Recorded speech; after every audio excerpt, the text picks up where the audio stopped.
Good morning મિત્રો. આજે આપણે ચેપ્ટરનો એક નવો પોર્શન જેમાં હેલો એરિનની રાસાયણિક પ્રક્રિયાઓ વિશેની આપણે વાત કરવાના છીએ. તો હેલો એરિનની બનાવટ તો આપણે ઓલરેડી શીખી જ ગયા છીએ અને એ પોર્શન આ વખત માટે only for this year A portion આપણા સિલેબસમાંથી એલિમિનેટ થઈ ગયો છે, પણ આપણે ભણી ગયા છે બાય ચાન્સ, બરાબર છે. એટલે પ્રિપેર કરવાની જરૂર નથી, તમારી પાસે સર્ક્યુલર કદાચ આવી જ ગયું હશે. પણ અત્યારે આપણે જે કન્ટિન્યુઅસ ટોપિકને જે જોવાનો છે એની અંદર આજનો ટોપિક જે છે એરાઇલ હેલાઇડ સંયોજનો કયા કારણોસર કેન્દ્રાનુરાગી પ્રક્રિયાઓ પ્રત્યે ઓછા પ્રતિક્રિયાત્મક છે. આની અંદર 4 જુદા જુદા કારણો ભણશું. પણ એ પહેલા મેં તમને કાલે અમુક કોયડાઓ સોલ્વ કરવા આપ્યા હતા. અમુક લોકો એના જવાબ આપ્યા છે, અમુક લોકોએ સાચા આપ્યા છે, અમુકે ખોટા આપ્યા છે. જે પણ હોય મેં પછી કોઈના સોલ્યુશન કર્યા નથી, માત્ર ને માત્ર સાચા હશે એમાં હું લાઇકનું ઓપ્શન આપી દઈશ, બરાબર છે, મારા તરફથી. એટલે સમજી જજો કે સાચા છે. જો ખોટા હશે તો આજના દિવસે તમારા બધાનું સોલ્યુશન થઈ જશે, બરાબર છે. તો પહેલા તો આપણે રિવિઝન કરીએ, લાઇન બાય લાઇન કોયડાઓ જ્યારે આવશે ત્યારે એનું પણ સોલ્યુશન કરશું. તો કાલના લેક્ચરની અંદર મિત્રો આપણે શું વાત કરી હતી? તો વિલોપન પ્રક્રિયાની અંદર બીટા વિલોપન પ્રક્રિયા, બીટા કાર્બન કોને કહેવાય એની સાદી સમજૂતી મેં આકૃતિ દોરીને આપી હતી. દેન આફ્ટર તમે લોકો એવું જોયું હતું કે ભાઈ બીટા વિલોપન પ્રક્રિયા કઈ રીતના થશે. તો આલ્કાઇલ હેલાઇડની પ્રક્રિયા આલ્કોહોલીય KOH ની સાથે કરતા આલ્ફા કાર્બન ઉપરથી હેલોજન અને બીટા કાર્બન ઉપરથી હાઇડ્રોજન દૂર થવાથી શું બને છે? આલ્કીન નિપજ બને છે, જેને આપણે શું કીધું હતું? બીટા વિલોપન પ્રક્રિયા. પણ અહીંયા પ્રશ્ન ત્યાં ઉભો થતો હતો કે જ્યારે અસંમિત આલ્કાઇલ હેલાઇડ હોય, એટલે કે જે કાર્બન સાથે હેલોજન કનેક્ટ છે એની બંને બાજુ કાર્બનની સંખ્યા જો જુદી જુદી હોય. જો અહીંયા હેલોજન વાળો જે કાર્બન છે ને એની એક બાજુ એક જ કાર્બન છે, આ બાજુ 2 કાર્બન છે. તો જે આની પ્રક્રિયા જે થવાની છે આલ્કોહોલિક KOH સાથેની, એમાં જુદી જુદી 2 નિપજો બને છે. જો છેડાના કાર્બન સાથે દ્વિબંધ બને તો એક ગૌણ નિપજ બનશે. વચ્ચેના કાર્બન સાથે જો દ્વિબંધ બને તો એ કેવી બનશે મિત્રો? અહીંયા મુખ્ય નિપજ બનશે, બરાબર છે. આ ખબર પડે છે એક્ઝેક્ટલી. એટલે આ એક પોઈન્ટ તમારે ખાસ યાદ રાખવાનો. તો આમાં મુખ્ય અને ગૌણ નિપજ તમને ખબર પડવી જોઈએ. પણ ક્યારે એવું થશે? અસંમિત હશે ત્યારે. અસંમિત કોને કહેવાય?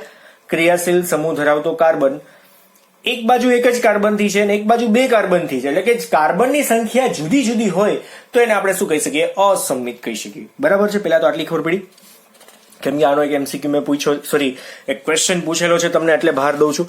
તેન આફ્ટર ધાતુ સાથેની પ્રક્રિયામાં ગ્રિગ્નાર્ડ રિએક્શન્સ, એમાં Mg ધાતુ સાથેની પ્રક્રિયા જો શુષ્ક ઇથરની હાજરીમાં થાય, જેનું રીઝન છે ભેજને દૂર કરવાનો છે પ્રક્રિયા દરમિયાન જો હોય તો, બરાબર છે. તો Mg સાથેની પ્રક્રિયાથી એક સંકીર્ણ બને છે કાર્બ ધાતુ સંયોજન, જેને આપણે કહીશું કાર્બ ધાતુ સંયોજન. આ જે છે ગ્રિગ્નાર્ડ પ્રક્રિયા, જેને કાર્બ ધાતુ સંયોજન કહી શકાય. એની રિએક્શન પાણી સાથે કરવાની છે. ઇન પ્લસ ઓફ તમે આલ્કોહોલ, એમોનિયા અથવા તો એસિડ લઈ શકો છો, જે H+ મુક્ત કરવાનો ગુણ ધરાવે છે. કોઈ પણ ચાલશે, કેમ કે આમાં નિપજ તરીકે શું મળશે મિત્રો? આલ્કેન મળે છે. આ ખાસ યાદ રાખવાનું હતું. Mg સાથેની રિએક્શનથી નિપજ તરીકે શું મળશે? આલ્કેન. પણ ક્યારે? જ્યારે શરૂઆતમાં આલ્કાઇલ હેલાઇડ હોય ત્યારે, દરેક વખતે નહીં, બરાબર છે. કેમ કે હજુ આગળના ચેપ્ટરમાં પણ પાછી ગ્રિગ્નાર્ડ રિએક્શન આવશે, પછી ત્યારે એમનો કહેતા સર આલ્કેન ન બને, તમે તો કીધું તું ના આમાં નહીં બને, બરાબર. દેન આફ્ટર અને સામાન્ય મેં પ્રક્રિયા આપી હતી. હવે એક્ઝામમાં મેં પૂછાય ને, તો એક્ઝામમાં જો એવું પૂછાશે કે શુષ્ક ઇથર અને H2O બંનેની હાજરીમાં, મેં તમને કાલે જે ક્વેશ્ચન પૂછ્યો હતો ને એમાં ખાલી શુષ્ક ઇથર જ લખ્યું હતું. એટલે ઘણાએ જો આનો જવાબ આપ્યો હોય તો પછી એમ કહેતા નહીં કે સર મારો તો સાચો હતો, કેમ ખોટો પડ્યો? પણ મેં H2O લખ્યું જ નથી, એટલે જોજો આપણી નિપજ અહીંયા જ બની ગઈ હશે, બરાબર. આ જ આપણો આન્સર હશે. તેન આફ્ટર વુડ્સ રિએક્શન, વુડ્સ પ્રક્રિયાના જેવી જ છે, માત્ર સોડિયમ ધાતુ સાથેની પ્રક્રિયા છે. એમાં ખાસ જોવાનું શું હતું કે ભાઈ બમણા કાર્બન ધરાવતો આલ્કેન મળે છે. એટલે પ્રક્રિયકની અંદર આપણે આલ્કાઇલ હેલાઇડ લીધા, પણ 2 મોલ લીધા છે, જો જેનું નામ શું છે? દાખલા તરીકે આપણે હમણાં જ આપણું નામ એમાં જ જોઈએ. એમ તો પેલા ક્લોરોમિથેન, જો અહીંયા શબ્દ લખ્યો છે મિથેન, તો અહીં નિપજમાં શું કામ એને ઇથેન બને છે? કેમ કે અહીંયા 2 મોલ મેં લઈ લીધા છે, 2 મોલ મિથેન લીધો છે. પ્રક્રિયા થશે એટલે બંને ક્લોરીન સોડિયમ સાથે જતા રહેશે અને બાકીના 2 CH3 એકબીજા સાથે જોડાઈને શું બનાવી નાખશે? ઇથેન. સમજાઈ ગયું? ઓકે. તો હવે જે ઓલા કોયડાઓ હતા એની અંદર જોઈએ તો જોવું જોઈએ ને, હેલોજન ધરાવતો કાર્બન, બંને બાજુ કાર્બનની સંખ્યા જો સમાન છે, તો કોઈ પણ બાજુનો હાઇડ્રોજન, જે આ બીટા હાઇડ્રોજન થશે, અહીંયા પણ બીટા હાઇડ્રોજન, આલ્ફા નહીં, બોલું છું બીટા અને લખું છું આલ્ફા, એવું થઈ ગયું. બંને બીટા છે, બરાબર. તો બંને બીટા હાઇડ્રોજન કોઈ પણ દૂર કરો ચાલે, બરાબર. ઇટ મીન્સ કે આપણી નિપજ શું હોઈ શકશે મિત્રો? તો અહીંયા CH3, દાખલા તરીકે હું કોઈ પણ આ એક બાજુનો કાઢી નાખું તો CH ડબલ બોન્ડ CH, પછી શું આવશે? CH2 અને CH3. એટલે એક જ નિપજ બને પેન્ટ ટુ ઇન. તમે આ બાજુ દ્વિબંધ રાખો તો પણ પેન્ટ ટુ ઇન જ બને. જોવો જોઈને દ્વિબંધને તમે અહીંયા રાખજો તો આ બાજુથી નંબરિંગ થાય પેન્ટ ટુ ઇન. તો સરખી જ નિપજ બની તો 50-50% વાત નથી અહીંયા આવતી. બરાબર, 100% શું બને મિત્રો? પેન્ટ ટુ ઇન. પછી એવું ન હોય કે 50% આ બાજુથી 50% ઓલી બાજુથી. બરાબર છે, એ નામકરણના નિયમ વિરુદ્ધ થઈ જશે આપણે. ધેન આફ્ટર બીજું 1 ક્લોરોપ્રોપેનની જો માત્રા લખ્યું છે Mg અને શુષ્ક ઇથરની હાજરીમાં પ્રક્રિયા, અહીંયા કે H2O લખ્યું છે નથી લખ્યું, તો આપણી નિપજ કેટલી હશે? તો 1 ક્લોરોપ્રોપેન છે તો અહીંયા આપણે શું લખી શકશું? પ્રોપેન છે તો CH3 CH2 CH2. પછી એની સાથે કોણ આવી જાય? તો કે ભાઈ Mg આવી જાય. તો અહીંયા હું વચ્ચે એડ કરી દઉં છું Mg અને પાછળ કોણ આવી જશે? ક્લોરીન. પ્રોપાઇલ મેગ્નેશિયમ ક્લોરાઇડ, આ એક એની નિપજ બને. બરાબર, હવે આ એક ઇમ્પોર્ટન્ટ હતું, આની અંદર ખાસ જોવાનું હતું. મેં 2 નિપજ આપી હતી, એમાં પહેલી નિપજને આપણે લખી નાખીએ. દાખલા તરીકે અહીંયા 2 મોલ્સ હોય, અહીંયા નો લખવું હોય તો તમારે 2 મોલ્સ જ સમજવાનું હોય, કેમ કે 2 NaCl છૂટું પડે. બરાબર, તો બાકીનું જો અહીંયા ક્લોરીન ક્યાંથી વચ્ચેના કાર્બન ઉપરથી છૂટો પડે છે, તો આપણે આને લખશું કેવી રીતના જોવું જોઈએ? CH3 CH અને CH3 2 વખત છે તો બીજો એવી રીતના જ લખવાનો આવશે ફરી પાછો, બીજો આના જેવો જ હોય એની રિફ્લેક્ટમાં. CH CH3 અને CH3. નંબરિંગ હવે આપીને તમારી રીતે નામ આપી દો. 1 2 3 4. શું આવશે? 2,3 ડાયમિથાઇલ બ્યુટેન. જો આવું નામ બનશે 2,3 ડાયમિથાઇલ બ્યુટેન. બરાબર, 2,3 ડાયમિથાઇલ બ્યુટેન. જે લોકોને આવા નામ આવી ગયા હતા એ લોકોને ખૂબ ખૂબ ધન્યવાદ. Very good. જે લોકો નથી આવ્યા પ્રેક્ટિસ કરો ખાસ. બરાબર છે, આ થિયરીઓ ઇમ્પોર્ટન્ટ છે. ડન. ચાલો હવે આપણે આગળ વધીએ.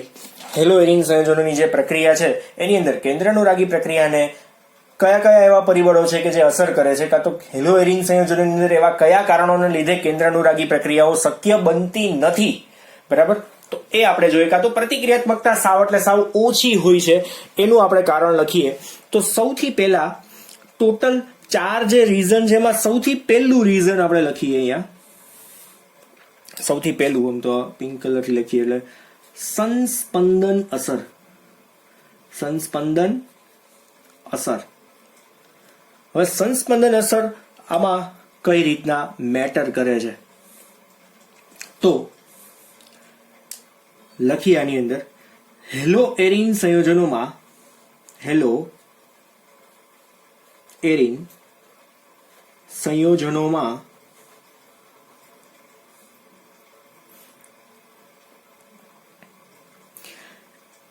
X પરમાણુ એટલે કે હેલોજન પરમાણુ પરના ઇલેક્ટ્રોન યુગ્મો વલયના પાયબંધને શું કરે? પોતાની સાથે પાયબંધ સાથે શું કરે? સંયુગ્મન માં હોય છે. ફોર એક્ઝામ્પલ કઈ રીતના? જેથી આપણે આમ કન્ટિન્યુ લખીએ કે જેથી CX બંધ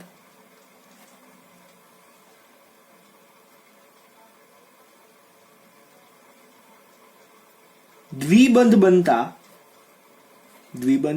બનતા બંધ લંબાઈ ઘટે છે, જેથી બંધ તોડવો મુશ્કેલ બને છે. કઈ રીતના? તો સાદું એક સંસ્પંદન બંધારણ પણ આપણે દોરીએ. દાખલા તરીકે આપણી પાસે આ બેન્ઝીન, એની ઉપર કોણ છે? ક્લોરીન છે. બરાબર, આના જેવા આપણે 4 ને ડ્રો કરી નાખીએ એટલે વધારે મજા આવશે. પછી ખાલી બંધ ટ્રાન્સફર કરવાના રહીએ ને. બરાબર ને? તો વાંધો નહીં. હવે એક સિંગલ બંધથી ક્લોરીન આપણે જોઈન્ટ કરી દઈએ છીએ. હવે ધ્યાન આપજો અહીંયા કે ઇલેક્ટ્રોન યુગ્મો છે ને ક્લોરીનના, એ શું કરશે? બંધ ટ્રાન્સફર કરશે. ઇલેક્ટ્રોન ટ્રાન્સફર કરશે. આમાં કેવી રીતનું થશે જોઈએ. પહેલા તો ક્લોરીન પાસે જોવું છે ટોટલ ઇલેક્ટ્રોન નંબર ઓફ કેટલા છે? 6 અને એક આ 7મા બંધથી જોડાયેલો હોય એટ એ ટાઈમ શું અહીંયા બંધ એઝ ઇટ ઇઝ છે. હવે શું થાય કે ક્લોરીન શું કરશે, પોતાના ઇલેક્ટ્રોન યુગ્મ બેન્ઝીન ચક્રમાં ડોનેટ કરશે, જેનાથી શું થાય અહીંયા મિત્રો અહીંયા દ્વિબંધ બનશે. તો અહીંયા ઇલેક્ટ્રોન કેટલા વધ્યા, આટલા. અને ક્લોરીને ડોનેટ કર્યો તો એની ઉપર કયો ચાર્જ આવે, પ્લસ ચાર્જ આવે, બરાબર છે. એ ડોનેટ કર્યા એટલે અહીંયા દ્વિબંધ આવ્યો તો ફટાફટ જે નજીકનો કાર્બન છે ને એના ઇલેક્ટ્રોન અહીંયાથી ક્યાં જશે, કાર્બન ઉપર કનેક્ટ થશે. એટલે કાર્બન ઉપર આવે તો અહીંયા કયો ચાર્જ આવી જશે, માઇનસ ચાર્જ આવશે, બરાબર. બાકીના બે બંધ જે છે એ એઝ ઇટ ઇઝ રહેશે. હવે આના પછી નેક્સ્ટ સ્ટેપ શું થાય કે આ જે ઇલેક્ટ્રોન છે એ અહીંયા બંધ બનાવશે, આ બંધ છે અહીંયા ને અહીંયા ઇલેક્ટ્રોન બનાવશે. એટલે અહીંયા શું આવશે, બંધ, અહીંયા બંધ અને અહીંયા માઇનસ ચાર્જ, આ બધું એઝ ઇટ ઇઝ. અને અહીંયા પાઈ બંધ, પછી સેમ એઝ અહીંયા પણ એઝ ઇટ ઇઝ, બરાબર. અહીંયા પ્લસ ચાર્જ. પણ હવે શું થશે, આ ઇલેક્ટ્રોન અહીંયા બંધ બનાવશે, બંધ છે અહીંયા શું કરશે, ઇલેક્ટ્રોન બનાવશે, એટલે માઇનસ ચાર્જ આ રીતનું. ઇટ મીન્સ કે સંસ્પંદન દરમિયાન મિત્રો અહીંયા થાય શું, સંસ્પંદન દરમિયાન શું થશે કે આ જે સી અને એક્સ વચ્ચેનો બંધ છે, કાર્બન અને હેલોજન વચ્ચેનો જે બંધ છે એ કેવો બની જશે, સી એક્સ, એટલે કે આ કાર્બન હેલોજન વચ્ચેનો બંધ દ્વિબંધ બની જાય. અને દ્વિબંધ બને તો એને તોડવો મુશ્કેલ બને, જેથી આપણે કન્ટિન્યુઅસ લખી નાખીએ, જેથી પ્રતિક્રિયાત્મકતા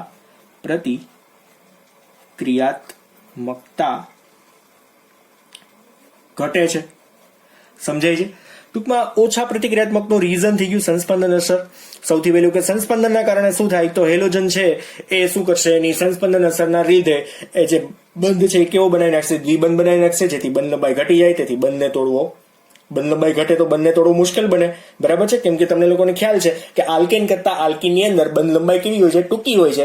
તો બંધ એન્થાલ્પી કેવી હોય છે, વધારે હોય છે, બંધ એન્થાલ્પી વધારે હોય છે. આવું આપણે આગળ શીખી ગયા છીએ. આ તો ભૌતિક ગુણધર્મોમાં શીખી ગયા હતા, અત્યારે ખાલી રિવાઇઝ થાય છે આપણું, ખાલી બીજું કાંઈ જ નથી. તેના આફ્ટર આગળ વધીએ, બીજો જે પોઈન્ટ છે આના જેવો જ છે. CX બંધમાં કાર્બન પરમાણુના સંકરણમાં તફાવત. CX બંધના કાર્બન પરમાણુના સંકરણમાં તફાવત.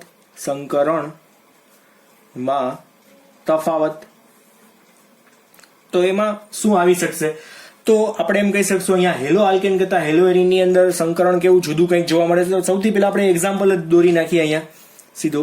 આ બીજો પોઈન્ટ સંકરણમાં તફાવત માટેનો, જેમાં આપણે બંધારણ દોરીએ તો આપણી પાસે દાખલા તરીકે ઓલું બેન્ઝીન ચક્ર છે, બરાબર. એની સાથે ક્લોરીન જોઈન્ટ છે અને બેન્ઝીન ચક્રમાં આ રીતના બંધ પણ છે. પણ તો તમે અહીંયા કહી શકશો કે આ કાર્બન છે ને એનું મિત્રો સંકરણ શું થશે, sp2 સંકરણ થાય ને. અને એની જગ્યાએ જો આપણે આલ્કેન દોરી નાખીએ, દાખલા તરીકે અહીંયા R છે, H છે, R ડેશ છે, ને હજુ અહીંયા આપણે એક દોરી નાખીએ Cl. તો ક્લોરીન છે એ આ કાર્બન સાથે કનેક્ટેડ છે, બરાબર. તો એ કાર્બનનું અહીંયા સંકરણ કેવું થશે, sp3 સંકરણ. હવે sp3 સંકરણ કરતા sp2 સંકરણની અંદર શું હોય, CX બંધ લંબાઈ કેવી હોય મિત્રો, ટૂંકી હોય, બરાબર છે. CX બંધ લંબાઈ કેવી થઈ જશે, ટૂંકી થઈ જશે. અને બીજી એક ખાસ આની અંદર રીઝન છે કે ભાઈ CX બંધમાં અહીંયા બેન્ઝીન ચક્ર સાથેનો જે કાર્બન છે ને એની વિદ્યુત ઋણતા આની અંદરના વિદ્યુત ઋણતા કરતા કેવી હોય છે, વધારે હોય છે. ટૂંકમાં વધારે એસ લાક્ષણિકતા આની અંદર જોવા મળે છે. આપણે લખીએ, બહુ મસ્ત રીઝન છે આનું. હેલો આલ્કેન sp3 સંકરણ ધરાવે છે, જ્યારે હેલો એરીન નો કાર્બન sp2 સંકરણ ધરાવે છે. અહીં sp2 સંકરણમાં એસ લાક્ષણિકતા, આજે એસ લાક્ષણિકતા આપણે ધોરણ 11 ચેપ્ટર નંબર 4 ની અંદર ભણી ગયા. એસ લાક્ષણિકતા કોને કહેવાય? એસ લાક્ષણિકતા વધુ હોવાથી તમને ટૂંકમાં તોય કહી દઉં, sp2 ટોટલ 3 જે કક્ષકો છે એના લીધે એક સંકરણ બન્યું છે. આમાં 4 કક્ષકોના લીધે સંકરણ બન્યું છે, બરાબર, એક S અને 3 P.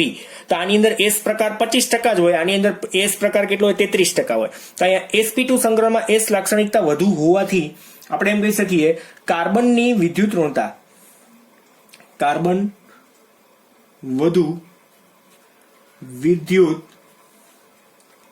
ઋણ હોય છે.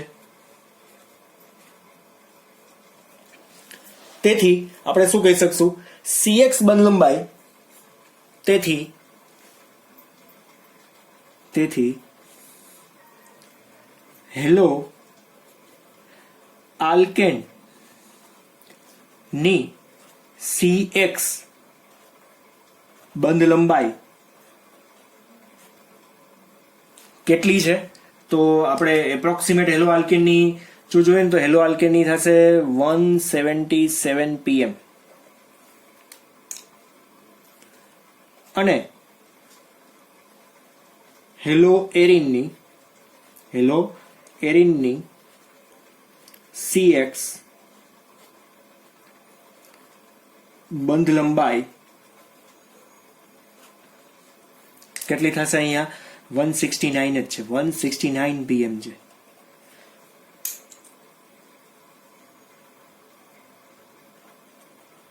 હોય આપણે શું કહેશું, અહીંયા બંધ તૂટવો મુશ્કેલ બને છે અને કન્ટિન્યુ લખી શકીએ. તેથી પ્રતિક્રિયાત્મકતા કેવી થશે? ઓછી. આવું ટૂંકમાં આપણે બતાવી શકીએ. તો અહીંયા ટોટલ આવા 3 પોઈન્ટને તમારે ખાસ ધ્યાન રાખવાના છે. પણ અમને મેં ઉપર છેલ્લી વાતે તમને લોકોને સમજાય તો જાય જ કે આની અંદર શું થશે, sp2 સંકરણ છે, S લાક્ષણિકતા વધારે છે, તો આ જે બંધ લંબાઈ છે ટૂંકી થઈ જશે. પહેલાની અંદર sp3 સંકરણ છે અને વિદ્યુત ઋણતાનું લેવલ છે આના કરતાં ઓછું છે, બરાબર છે. અહીંયા બંધ લંબાઈનો તફાવત પણ આપી દીધો, એકની 177 છે, એકની 169 છે, બરાબર. આ એનું સાદું એક રીઝન છે. તેના આફ્ટર થર્ડ પોઈન્ટમાં જઈએ. આમાં SN1 પ્રક્રિયા યાદ હશે ને તો વધારે યાદ આવશે. થર્ડ પોઈન્ટ, ફિનાઇલ કેટાયનની અસ્થાયીતા. ફિનાઇલ કેટાયન ની અસ્થાયીતા. ફિનાઇલ કેટાયન પેલા તો કોને કહેવાય? ફિનાઇલ કેટાયન બને કે નહીં? બરાબર, સ્વ આયનીકરણ થઈને ફિનાઇલ કેટાયન બને. એટલે અહીંયા વાત કેવી છે, તમે એક ઇમેજિનેશન કરો ને તો ખબર પડશે કે ફિનાઇલ કેટાયન પેલા તો બનશે જ નહીં, કેમ કે CX બંધ લંબાઈ ટૂંકી હોય તો ફિનાઇલ કેટાયન બને કેવી રીતના? એટલે અહીંયા કેવી વાત થઈ ગઈ કે દાખલા તરીકે અહીંયા આપણી પાસે X કનેક્ટેડ છે અને શું કરવાનું છે, સ્વ આયનીકરણ કરવાનું છે. સ્વ આયનીકરણ કરીએ અને શું બનાવવાનું છે, આ લોકો એવું કહે છે કે સ્વ આયનીકરણ કરીએ ને તો આવું કંઈક બનવું જોઈએ, પોઝિટિવ ચાર્જ વત્તા X ની ઉપર નેગેટિવ ચાર્જ, બરાબર. આવું બનવું જોઈએ જે ખરેખરમાં પોસિબલ નથી. આપણે અહીં શું લખી શકશું? શક્ય નથી. હજુ આગળ જ રીઝન ભણી ગયા કે આનું સંકરણ શું છે મિત્રો, અહીંયા sp2 સંકરણ છે, બરાબર છે. તો બંધ લંબાઈ કેવી હોય? ટૂંકી હોય. એટલે આપણે અહીં લખી શકશું હેલો એરિન માં ફિનાઇલ કેટાયન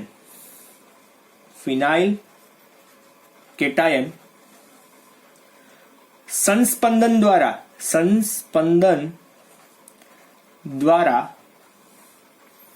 સ્થાયી થતા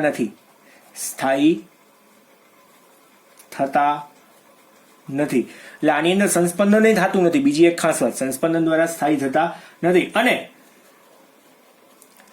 તેથી SN1 ક્રિયાવિધિ,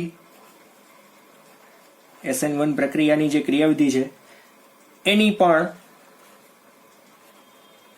સંભાવના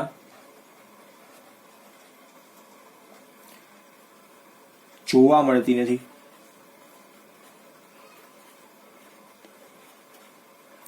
બરાબર છે. પેલા તો આ વસ્તુ પોસિબલ જ નથી જે મેં અહીં લખી છે, એટલે લખાય તો નહીં જ, બરાબર. માત્ર ને માત્ર સમજૂતી માટેની વાત છે કે સ્વ આયનીકરણ થઈને પોઝિટિવ ચાર્જ બને, પણ પોઝિટિવ ચાર્જ છે એ સ્ટેબલ કેટલો? 0.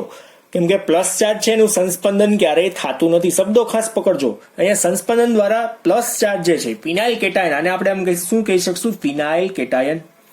ફિનાઇલ કેટાયન. અને તમને લોકોને એ પણ ખ્યાલ છે કે કેટાયન બન્યા પછી જેમ કેટાયનની સ્ટેબિલિટી વધારે એમ SN1 પ્રક્રિયા બહુ સરળતાથી થાય. હવે સ્ટેબિલિટી નથી તો SN1 પ્રક્રિયાની સંભાવના તો જોવા મળશે નહીં, બરાબર છે. SN1 પ્રક્રિયા કરવી કેવી રીતના? જો પોઝિટિવ ચાર્જની સ્ટેબિલિટી ન હોય તો તૃતીયક જેમ હોય એમ સ્ટેબિલિટી વધારે હોય દ્વિતીયક કરતા. તો અહીંયા દ્વિતીયક છે, દ્વિતીયક કેટાયનની સ્ટેબિલિટી ઓછી છે. થઈ તો શકતી જ હોય, બરાબર છે. અહીંયા સાવ ના નથી પાડતા, પણ પ્રતિક્રિયાત્મકતા ઓછી છે એની વાત છે, બરાબર છે. પ્રતિક્રિયાત્મકતા ઓછીનું કારણ શું? કે અહીં દ્વિતીયક છે. જો તૃતીયક હોત ને તો કાંઈ વાંધો નહોતો. અહીંયા શું છે? અત્યારે દ્વિતીયક છે એટલે અહીંયા હજુ એ લોકોએ પર્ટિક્યુલર કીધું નથી કે દ્વિતીયક અને તૃતીયક, પણ આપણે સમજી શકીએ ટૂંકમાં અહીંયા, બરાબર. કોન્સેપ્ટ સમજી શકીએ. અને ચોથો પોઈન્ટ જે છે એની અંદર ખાસ કે ભાઈ કેન્દ્રાનુરાગી પ્રક્રિયક જે છે એનો ચાર્જ કેવો હોય? નેગેટિવ હોય. એટલે ફરી પાછી એક ને એક જ રિએક્શન હોય, લખું છું, ધ્યાન આપજો અહીંયા ખાસ. ચોથા પોઈન્ટની અંદર શું કહેવા માંગે છે કે દાખલા તરીકે આપણી પાસે એક ક્લોરીન છે, બરાબર. હવે એની સાથે કોણ જોઈન્ટ થવા માંગે છે? OH minus. હવે આ ઓલરેડી નેગેટિવ ચાર્જ ધરાવતું હોય જ છે, બરાબર. આની સાથે કનેક્ટ થવું છે તો પ્રક્રિયા થશે નહીં, થાય. શક્ય નથી એવું આપણે કહી શકશું. શું કહેશું? શક્ય નથી. શું કામ એને શક્ય નથી? સાદું રીઝન શું હોઈ શકે? તો કે ભાઈ અહીંયા શું આવશે? બેન્ઝીન સાથે જોડાયેલો જે હેલોજન છે એ પણ ઋણ વીજભારિત છે, OH માઇનસ છે એ પણ ઋણ વીજભારિત છે. તો આની પાસે એવો બીજો કોઈ સંભવિત રસ્તો નથી. જેમ કે SN2 પ્રક્રિયામાં શું કરતા કે વિરુદ્ધ દિશામાં જોઈન્ટ થતા હતા, કાર્બન પરમાણુની વિરુદ્ધ દિશામાં. હવે દિશા ક્યાં બીજી? આ એક જ ક્લોરીન જાય તો જ ત્યાં જોઈન્ટ થાય, કેમ કે બાકીના 3 બંધ તો અહીંયા કનેક્ટેડ જ છે બેન્ઝીન સાથે, બરાબર. આ કાર્બન છે એ 3 બંધથી તો આ બેન્ઝીન ચક્રમાં કનેક્ટેડ છે. ક્લોરીન એક જ બંધ બહારનો છે અને એ તૂટે તો OH માઇનસ આવે તો SN1 થઈ ગઈ, બરાબર. અને એવું પોસિબલ નથી SN1 માં પણ. તો બહુ સિમ્પલ વાત થઈ ગઈ અહીંયા કે ભાઈ આ રીતના પોસિબલ થતું નથી. તો અહીંયા આપણે લખી શકીએ કે ભાઈ અપાકર્ષણના કારણે શું લખી શકશું? અપાકર્ષણ ના કારણે ઇલેક્ટ્રોન ધનિક કેન્દ્રાનુરાગી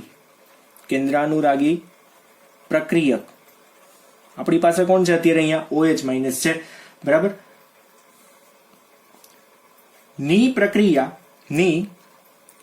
ઇલેક્ટ્રોન ધનિક એરિન સંયોજન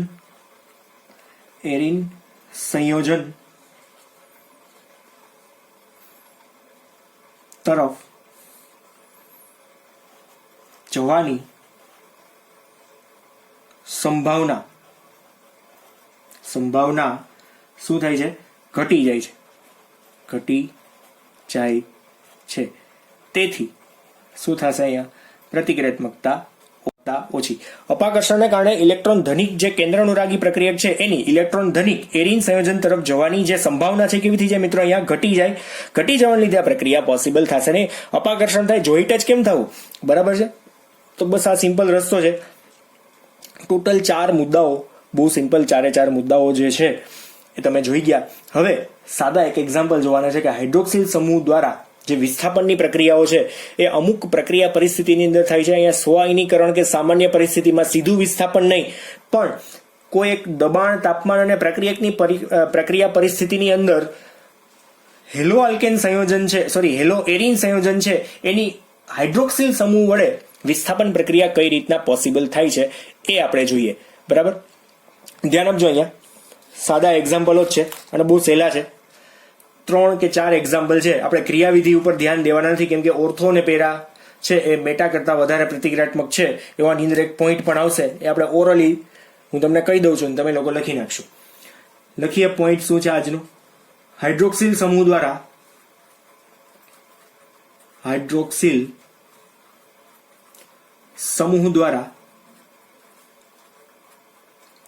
એટલે OH માઇનસ સમૂહ દ્વારા વિસ્થાપન પ્રક્રિયા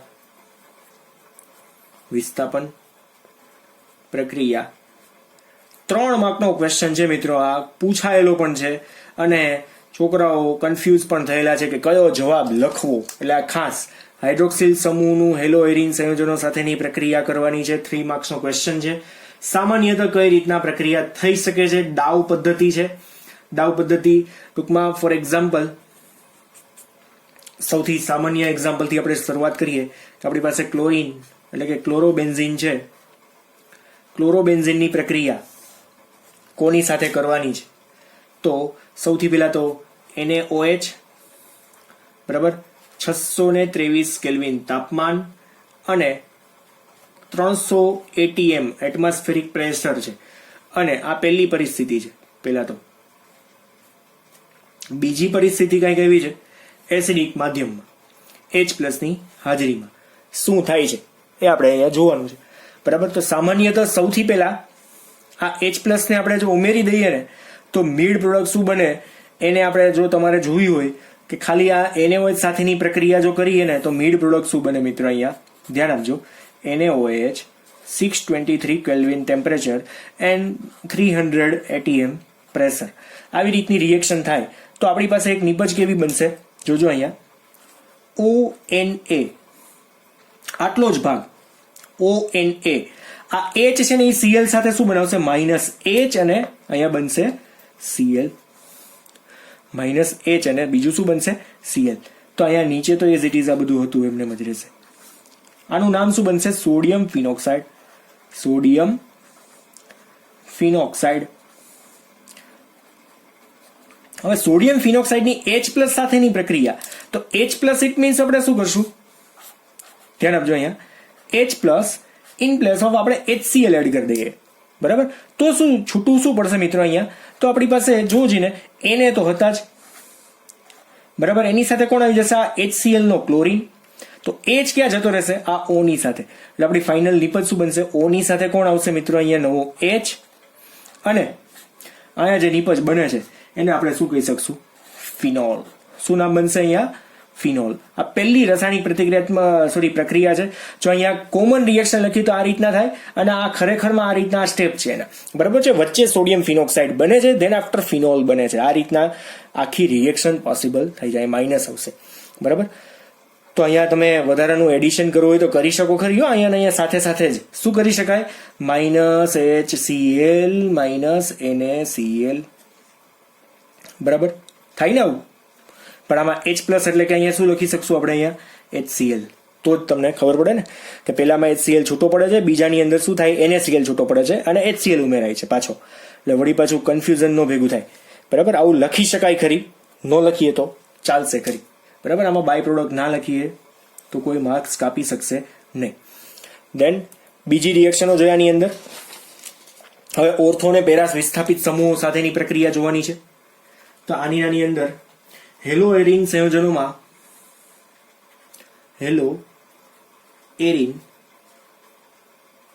સંયોજનોમાં ઓર્થો અને પેરા સ્થાનમાં ઇલેક્ટ્રોન આકર્ષણ સમૂહ એટલે કે અહીંયા કયો છે આપણે પર્ટિક્યુલર કહી દે NO2 ની હાજરી હેલો એરિન સંયોજનોની પ્રતિક્રિયાત્મકતામાં વધારો કરે છે. પ્રતિક્રિયાત્મકતામાં વધારો કરે છે. એવું જરૂરી નથી, મેટાની અંદર પણ આ જ રીતના પોસિબલ થાય જ છે. એટલે પણ મેટાની રિએક્શન અહીંયા આપી નથી. એનું રીઝન છે કે ઓર્થો પેરા કરતા સાપેક્ષ પ્રતિક્રિયાત્મકતા જે છે એ ઓછી હોય છે. સંસ્પંદન બંધારણો અહીંયા આપણે ભણવાની ખાસ જરૂર નથી, તમારી ટેક્સ્ટબુકમાં તો આપ્યા છે, પણ આપણે સીધી રિએક્શનો જોઈએ કેમ કે આ રિએક્શનો 3 માર્કની અંદર પૂછાય છે. બરાબર છે. તો ઓર્થો ઉપર, પેરા ઉપર અને ઓર્થો અને પેરા બંને ઉપર જોડાયેલા હોય એવા સંયોજનો માટેની આપણે રિએક્શનો જોઈએ. તો 3 રિએક્શન આમ તો અહીંયા જ સમાઈ જવાની છે. તો આપણે જોઈએ ફોર એક્ઝામ્પલ પહેલી રિએક્શન જોઈએ. દાખલા તરીકે આપણી પાસે ક્લોરીન અને પેરા સ્થાન ઉપર કોણ કનેક્ટેડ છે? NO2 છે. પેરા સ્થાન ઉપર કોણ છે? અહીંયા NO2 છે. રિએક્શન આપણે કોની હાજરીમાં કરવાની છે? તો અહીંયા ફર્સ્ટ સ્ટેપ કયું હશે? પેલામાં આપણે શું જોયું હતું NaOH, પણ હવે જો અહીંયા પ્રક્રિયા પરિસ્થિતિ જો ચેન્જ થઈ ગઈ, તાપમાન ઘટી ગયું. ઓલામાં કેટલું હતું 623 હતું, અહીંયા તાપમાન ઘટી ગયું 443 થઈ ગયું. બીજા સ્ટેપની અંદર H plus as it is, એટલે ક્રિયાવિધિ મેં તમને સમજાવી દીધી, એટલે પહેલું અને બીજું સ્ટેપ તો તમને લોકોને ખબર પડી જ ગઈ છે. હવે અહીંયા શું આવી જશે, Cl ની જગ્યાએ કોણ આવી જશે, અહીંયા OH આવી જશે, અને શું બની જશે, સંયોજન પેરા નાઇટ્રોફિનોલ. બરાબર છે. પેલા શું હતું, 4 ક્લોરો નાઇટ્રોબેન્ઝીન હતું, હવે શું આવશે, પેરા નાઇટ્રોફિનોલ. બરાબર છે. નામ હું તમને બોલતો જ જાઉં છું, તમે લોકો નોટ ડાઉન કરી શકો છો. ધેન આફ્ટર ફાઇનલી બીજું એક એક્ઝામ્પલ જોઈએ, ક્લોરીન. ક્યાં આવશે, NO2 અને NO2. ઓર્થો અને પેરા બંને સ્થાન ઉપર છે. તો આની અંદર આપણે પ્રક્રિયા પરિસ્થિતિ જો શું ચેન્જીસ આવે છે, એને હોય તો પોસિબલ છે, એના વગર તો થવાની નથી રિએક્શન, જરૂર પડશે જ. પણ તાપમાનની અંદર જે ઘટાડો છે ને એ આપણે ખાસ યાદ રાખવાનો છે. MCQ માં પૂછવું હોય તો પૂછી શકે ખરી, તાપમાનની અંદર શું ફેરફાર છે, કયા તાપમાને પ્રક્રિયા થાય છે. તો એ તો ફાઇનલ જ છે કે ભાઈ ક્લોરીનની જગ્યાએ કોણ આવી જશે, અહીંયા વિસ્થાપનમાં OH આવી જશે. બરાબર છે. પણ આ કોની હાજરીમાં આવ્યો, બે આકર્ષણ સમૂહો અહીંયા હાજર છે, બંને આકર્ષણ સમૂહો હાજર છે, તો જ આ પોસિબલ થાય છે. બરાબર. અને ફાઇનલી બધા જ ઓર્થો અને પેરાની અંદર કનેક્ટેડ હોય એવું આપણે એક એક્ઝામ્પલ લખી નાખીએ. બધા એક્ઝામ્પલ ઇમ્પોર્ટન્ટ છે. બરાબર. અહીંયા NO2 છે, બે ઓર્થો અને એક પેરા. બરાબર. ની પ્રક્રિયા કોની સાથે કરવાની છે, માત્ર ને માત્ર ગરમ કરવાનું છે, H2O ઉમેરીને. બરાબર. H2O ઉમેરવાનું છે, પ્લસ કરવાનું છે, માઇનસ નથી. શું થઈ જશે અહીંયા, OH. ખાલી ગરમ કરવાથી પ્રક્રિયા પોસિબલ થઈ ગઈ. બાકીના બધા NO2 એઝ ઇટ ઇઝ રાખી મૂકવાના છે, NO2 અને NO2. બરાબર છે. તો અહીંયા એવું જરૂરી નથી કે ઓર્થોપેરા સાથે જ પ્રક્રિયા થાય, મેટા સ્થાન ઉપર પણ પ્રક્રિયા થઈ જ શકે છે, પણ એની પ્રતિક્રિયાત્મકતા ખાસ ઓછી હોય છે, એટલા માટે આપણે અહીંયા વ્યવસ્થિત રીતે દર્શાવી શકતા નથી. બરાબર છે. એટલે વધારે કંઈ આમાં વિચારો નથી. ટોટલ 3 પ્રક્રિયાઓ છે અને એક મેઇન પ્રક્રિયા છે. મેં તમને ક્રિયાવિધિ સમજાવી દીધી છે, એટલે આપણે ફાઇનલી બીજું કંઈ લખવાની જરૂર નથી આની અંદર કે ભાઈ મેટા સ્થાન ઉપર શું પોસિબલ છે. પણ મેં તમને ઓરલી કહી દીધું કે ઓર્થોપેરા અને મેટા 3 સ્થાન ઉપર જો આકર્ષણ સમૂહ જોડાયેલો હોય તો આમ તો નોંધ લખીને કહી જ દઉં. નોંધ, ઓર્થોપેરા અને મેટા સ્થાને ઇલેક્ટ્રોન આકર્ષણ સમૂહ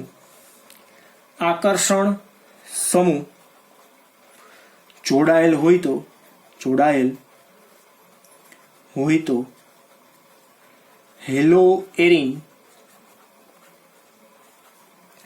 સંયોજનોની પ્રતિક્રિયાત્મકતામાં ફેરફાર જોવા મળે છે અને તે લગભગ સમાન ફેરફાર જ હોય છે. પ્રતિક્રિયાત્મકતાની અંદર ફેરફાર ઇટ મીન્સ વધારો તો થાય જ છે, પણ મેટા ઉપર હોય ને તો પણ વધારો થાય જ છે. આપણે એવું કહેવા માંગીએ છીએ, પણ મેટાની પ્રક્રિયા લગતા નથી, એટલે મેટા ઇગ્નોરેબલ નથી કે પ્રક્રિયા કરતું જ નથી, પ્રક્રિયા કરે જ છે. પણ આપણે શું સમજવાનું છે અહીંયા કે બધા જેટલી જ હશે પ્રતિક્રિયાત્મકતા એ લોકોની. બરાબર છે.